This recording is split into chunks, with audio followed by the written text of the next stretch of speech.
ఆస్తులు పెంచుకొని ప్రజలకు సేవ చేయాలని చెప్పి నర్సాపూర్ లో మెదక్ లో మేము పోయి వరకు చర్చించిన తర్వాత అందరు మహిళలు కూడా నేను మళ్ళీ పోయి వాళ్ళ గ్రూప్లలో పోయి కలిసి ఫోటోలు దిగి వారందరినీ అడగడం జరిగింది.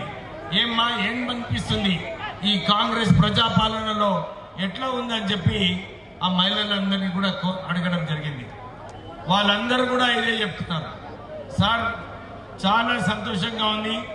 ఇప్పుడే రోహిత్ గారు చెప్పినట్టు మాకు గ్యారంటీ కార్డు ప్రకారంగా అన్ని స్కీమ్స్ అమలు అవుతాయి. అంతా కూడా మనం చూస్తున్నాము. ప్రజలు మొన్న అసెంబ్లీ ఎలక్షన్ లో ఏమి తీర్పు ఇవ్వడం జరిగింది.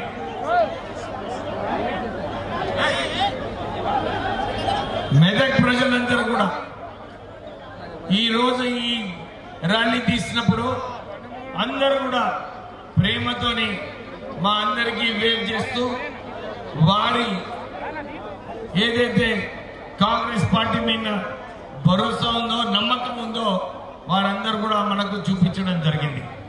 మీరందరూ కూడా ఈ కార్యక్రమాన్ని విజయవంతం చేసినందుకు మీరందరూ సోనియా గాంధీ గారు ఇచ్చిన మాట నిలబెట్టుకుంది కాబట్టే చిన్న రేషన్ కార్డుల వరకు, సన్న బియ్యం వరకు, రైతు రుణమాఫీ వరకు, రైతు భరోసా వరకు మాట నిలబెట్టుకుంటున్నామా లేదా?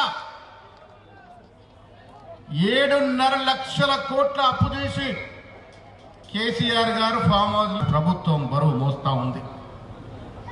ప్రజల అవసరాలని గుర్తించి ప్రజల ఆశలు ఆకాంక్షలు సన్న బియ్యం తినాలని 1కి 6 కిలోలు చొప్పున బియ్యం ఇస్తున్నటువంటి సందర్భం.